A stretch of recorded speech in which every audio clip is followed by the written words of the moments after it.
ഈ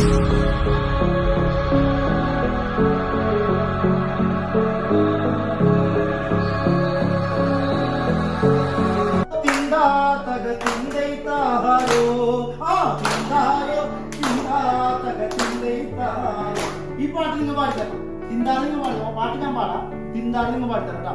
പാട്ടൊന്നും പാടിത്തരാം.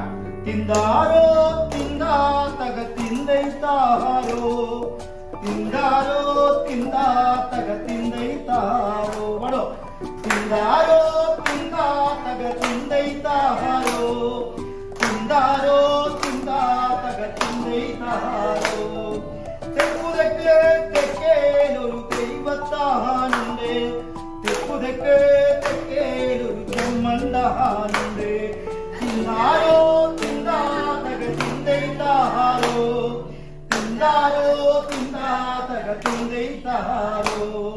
ചെമ്മത്തൂർ വഴണ മടവതിമാരുണ്ട്, ആ മടവതിമാരവ ഇല്ലാത്തോരാണ്. തിന്താരോ തിന്താ തക തിന്തൈ താരോ, തിന്താരോ തിന്താ തക തിന്തൈ താരോ. തിന്താരോ തിന്താ തക തിന്തൈ താരോ, ആ തിന്താരോ തിന്താ തക തിന്തൈ താരോ. തിന്താരോ തിന്താ തക തിന്തൈ താരോ, തിന്താരോ തിന്താ തക തിന്തൈ താരോ. ഞാൻ കാര്യം പറയട്ടെ, നിങ്ങൾക്കൊന്നും പ്രായമായിട്ടില്ല. കാരണം അറിയാ, ഞാൻ താളം മാറ്റിയപ്പോ നിങ്ങളുടെ താളം മാറ്റില്ലേ? അപ്പൊ നമ്മൾ മനസ്സ് വിചാരിക്കുന്ന പോലെ നിങ്ങളുടെ ശരീരം പ്രവർത്തിക്കുന്നുണ്ട്. നമ്മുടെ ശരീരത്തിന്റെ മേലുള്ള നമ്മുടെ നിയന്ത്രണങ്ങൾ നഷ്ടമാകുമ്പോഴാണ് നമ്മൾ രോഗിയായിട്ട് മാറുക. കിട്ടിയ എന്താണ്? നമ്മ എപ്പോഴാണ് രോഗിയാവ? നമ്മുടെ ശരീരത്തിന്മേലുള്ള നമ്മുടെ നിയന്ത്രണം നമുക്ക് നഷ്ടമാവും. നമ്മ ഇങ്ങോട്ട് നടക്കാന്ന് വിചാരിക്കുമ്പോ ഇങ്ങോട്ട് പോകുമ്പോ നമ്മ രോഗിയാണ്. നമ്മ വിചാരിക്കുന്ന പോലെ നമ്മുടെ ശരീരം പ്രവർത്തിക്കുന്നുണ്ടെങ്കിൽ നമ്മ എന്തില്ല, രോഗമില്ല കേട്ടോ. നമുക്ക് കണ്ട, ഞാൻ ആ താളം മാറ്റി, നിങ്ങളും സ്ലോ ആയി. തിന്താരോ തിന്താ തക തിന്തൈ താരോ, തിന്താരോ തിന്താ തക തിന്തൈ താരോ, തിന്താരോ തിന്താ തക തിന്തൈ താരോ, തിന്താരോ തിന്താ തക തിന്തൈ താരോ, തിന്താരോ തിന്താ തക തിന്തൈ താരോ, തിന്താരോ തിന്താ തക തിന്തൈ താരോ. ഇറക്കുന്നത് ആ സമയത്തെ കാലാവസ്ഥ, വേര് മുളക്കൽ അല്ലെ, തിരുവാതിര ഞാറ്റിലേക്ക് വെട്ടിട്ട കമ്പ് വരെ മുളക്കുന്നു പറയാം അല്ലെ. ആ സമയം കൃഷിക്ക് ഉപയോഗിക്കുന്നത് എന്തുകൊണ്ടാണ്? അപ്പൊ നിങ്ങൾക്ക് അറിയാവുന്ന കുറെ നാട്ടറിവുകളുണ്ട്. ആ നാട്ടറിവുകൾ പറഞ്ഞു കൊടുക്കാനുള്ള ഇടങ്ങൾ ഉണ്ടാക്കുക, പുതിയ തലമുറയും പഴയ തലമുറയും തമ്മിൽ ഇത്തരത്തിൽ ഇരിക്കാനുള്ള ഒരു സംസാരം അല്ലെ, സംസാരിക്കാനുള്ള വേദി ഉണ്ടാക്കുക. അങ്ങനെ നമ്മള് ഈ ഭൂമിക്ക് ഏറ്റവും വേണ്ടപ്പെട്ടവരാണെന്ന് തോന്നൽ ആദ്യം നമ്മളിൽ ഉണ്ടാക്കുക. അപ്പൊ നമ്മൾ വീണ്ടും നേരത്തെ പറഞ്ഞ പോലെ ഈ ബാല്യം കഴിഞ്ഞൊരു കൗമാരത്തിലേക്ക് പോകും. അല്ലെങ്കിൽ നമ്മൾ നേരത്തെ തൊട്ടിട്ടുണ്ട്.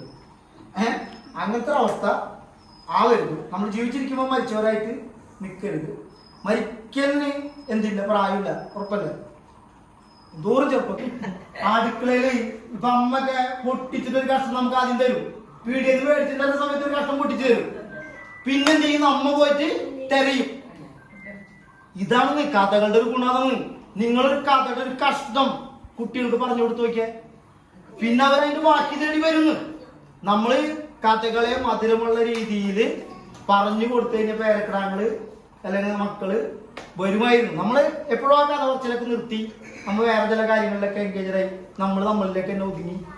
നമ്മൾക്ക് അതിന് മുമ്പേ പ്രായമാവുന്നതിന് മുമ്പ് വയസ്സായി അല്ലെ, പ്രായമാവുന്നതിന് മുമ്പ് വയസ്സായി, ജീവിച്ചിരിക്കുമ്പോഴേ നമ്മൾ മരിച്ചു.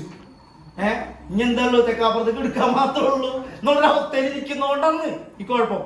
മറിച്ച് നമ്മളിപ്പോ രണ്ടാം ബാല്യത്തിലാണ് അല്ലെ, നമ്മളിത് രണ്ടാം ബാല്യമാണെന്ന്. ഇത് ഈ ബാല്യം കഴിഞ്ഞ് ഇനി എന്ത് വരാനിരിക്കുന്നുണ്ട്? കൗമാരം വരാനിരിക്കുന്നു, യുവത്വം വരാനിരിക്കുന്നു അല്ലെ. അപ്പൊ ഇതൊരു രണ്ടാമത്തെ ബാല്യമാണ്. ഇതിനെ നമുക്ക് ആഘോഷപൂർവം നമുക്ക് എന്ത് ചെയ്യണം അല്ലെ, ഉത്സവ സമാനമാക്കി മാറ്റണം ഈ ബാല്യത്തിനെ. എങ്ങനെ? മറ്റുള്ളവർക്കും കൂടി ഗുണകരം. നമ്മളുടെ അത്ര അനുഭവമുള്ള ഒരാളുണ്ടാവില്ല. പായ നെയ്യാൻ അറിയുന്ന തലമുറ ഇതൊന്നും നശിക്കാണ്. ഇങ്ങനെ ആലോചിച്ചിട്ടുണ്ടായി. നമ്മൾ ഈ ആഘോഷങ്ങൾക്കൊക്കെ നമ്മളെ പരിപാടികൾക്കൊക്കെ ഓല പറയാനായിട്ടൊക്കെ അന്വേഷിച്ച് നമുക്ക് ഒരാളെ കിട്ടാണ്ട്. ഞാനൊക്കെ ഇന്ന് പറഞ്ഞിട്ടുണ്ട്, എനിക്ക് കുറച്ചറിയാം, അമ്മ പഠിപ്പിച്ചിട്ടുണ്ട് കുറച്ചൊക്കെ. പക്ഷെ അതോടി കഴിഞ്ഞ് ഈ തലമുറയോടുകൂടി ഇനി ഓല പറയാൻ അറിയുന്ന ആളുകള്. അപ്പൊ നമുക്കിത് അടുത്തൊരു തലമുറയ്ക്ക് പറഞ്ഞു കൊടുക്കാൻ ഒരു ഇടം ഉണ്ടാക്കിയിട്ടുണ്ട് നമുക്ക്. പായ അല്ല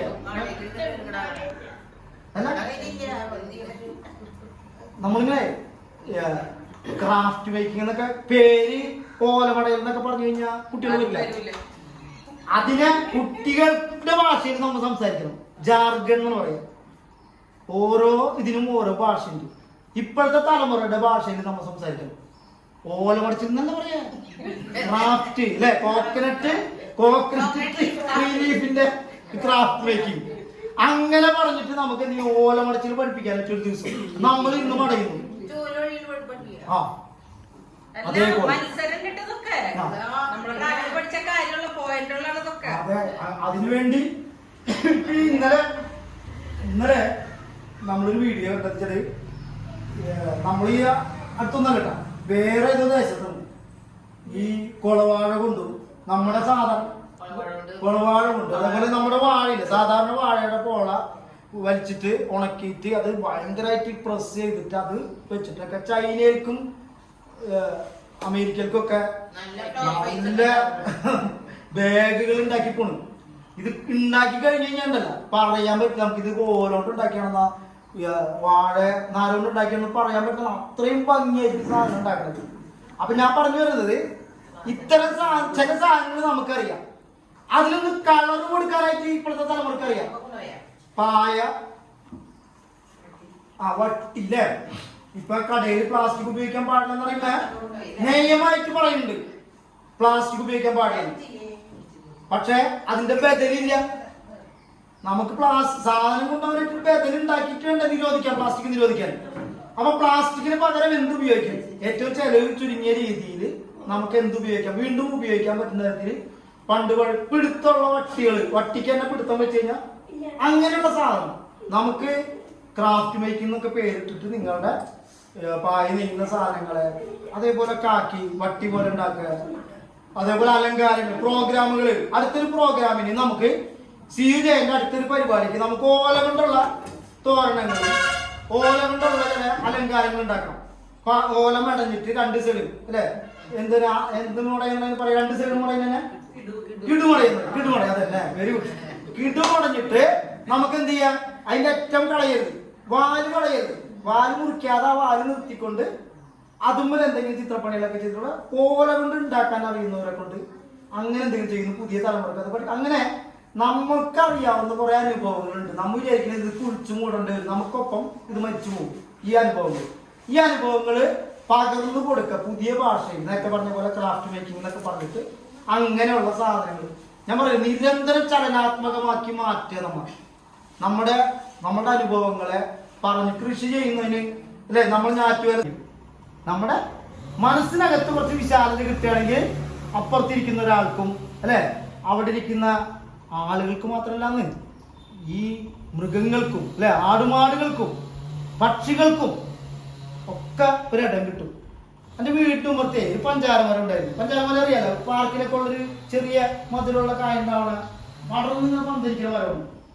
ഈ മരേ ഒരു ദിവസം അപ്പുറത്തെ വീട്ടുകാരൻ പറഞ്ഞു, അതിന്റെ അന്നായ നിപ്പാപ്പനി ഉണ്ടായില്ലേ, നിപ്പാപ്പനി, വവ്വാലുകളിൽ നിന്ന് നിപ്പാപ്പനി വരുന്നവരൊക്കെ ഈ മരത്തുമ്പോ വവ്വാലുകൾ കുറെ വരും, കുറെ പഴങ്ങളുള്ളതിന്റെ വരും, രാത്രി വവ്വാലുകളെ.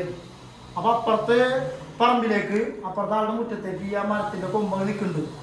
അപ്പൊ വവ്വാലുകൾ ഇങ്ങനെ വന്നിട്ട് കാഷ്ടിക്കുന്നുണ്ട്. അപ്പൊ ഈ നിപ്പാപ്പനി ഒന്നുകൂടി എല്ലാവർക്കും പേടിയായി. അങ്ങനെ ഇയാൾ പറഞ്ഞോട് പറഞ്ഞു, ആ മരത്തിന്റെ കൊമ്പ് ഒന്ന് വെട്ടിക്കളാൻ പറഞ്ഞു. അപ്പൊ ഞാൻ അവിടത്ത് നീണ്ടുന്ന കൊമ്പ് വെട്ടി. എനിക്ക് ഇഷ്ടമുണ്ടായി, എനിക്ക് ഭയങ്കര ഇഷ്ടമുള്ള മരമായിരുന്നു. മനസ്സോടുകൂടി ആ കൊമ്പ് വെട്ടിയപ്പോ അതിന്റെ ബാലൻസ് തെറ്റി, മരം നിൽക്കല്ലേ, ഒരു ഭാഗത്തുള്ള കൊമ്പുകൾ വെട്ടിയോടുകൂടി പിന്നെ ഒരു കാറ്റ് വീശിയപ്പോ അതങ്ങോട്ട് വീണു. പിന്നെ വേറെ മാർഗമില്ല, എന്ത് ചെയ്യാ, വെട്ടി കളയാൻ, എല്ലാം വെട്ടി കളഞ്ഞു. ഒരു വൈകുന്നേരം ഞാൻ ജോലി കഴിഞ്ഞ് വരുമ്പോഴാണ് ഈ മരം വീണെടുക്കുന്നത്. അപ്പൊ തന്നെ ഒരു 8 മണി 9 മണി ആവണ വരെ നിന്നിങ്ങോട്ട് ഒറ്റയ്ക്ക് ഞാൻ ചെയ്ത് വെട്ടി കുറച്ച് ചെറിയ മക്കളും എല്ലാവരും കൂടി ഹെൽപ്പ് ചെയ്ത് അപ്പുറത്തെ കുളത്തിക്കൊണ്ട് കിട്ടും. അപ്പൊ എനിക്ക് അറിയാവുന്ന ഒരു കാര്യം വെച്ചാല്, രാവിലെ ഞങ്ങൾ എഴുന്നേൽപ്പിക്കുന്നത് ഈ മരത്തുമ്പോ വന്നിരിക്കുന്ന കിളികളാണ്. വല്ലാത്ത ബഹളമാണ്, കിളികളുടെ ബഹളം എന്ന് പറയാൻ പറ്റില്ല, വല്ലാത്ത ശബ്ദം, പലതരം കിളികളുടെ ശബ്ദങ്ങൾ കേട്ടിട്ട് ഞങ്ങൾ രാവിലെ എഴുന്നേറ്റത്. അത് വല്ലാത്തൊരു സന്തോഷം ഉണ്ടാക്കിയത്. ഞങ്ങൾ ഒരു ദിവസം വൈകുന്നേരം ഇത് വെട്ടിക്കളഞ്ഞത്. ആ മണ്ണ് നിരത്തി ഞാൻ വൈരാത്രിയിൽ ഒരു 9 മണിയൊക്കെ ആവുന്നതോടുകൂടി കട വരെ പറിച്ച് കളഞ്ഞിട്ട് അവിടെ മണ്ണ് നിരത്തി അവിടെ മരം ഇല്ലാത്ത വിധമാക്കി.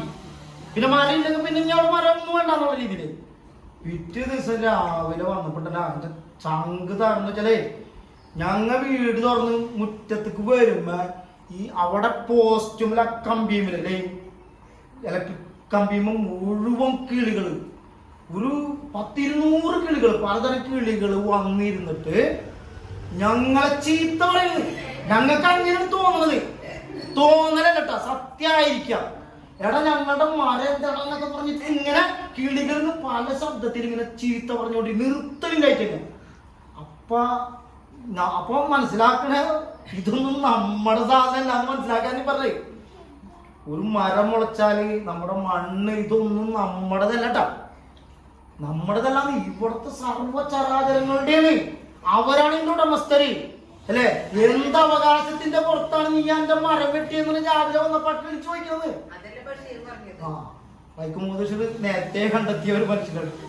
ഈ കഴിഞ്ഞ വർഷം റോഡ് വികസനത്തിന്റെ ഭാഗമായിട്ട് റോഡ് സൈഡിലുള്ള മരങ്ങൾ മുറിച്ചിട്ട് നിങ്ങൾ പത്രവാർത്ത വായിച്ചിട്ടുണ്ടാവും.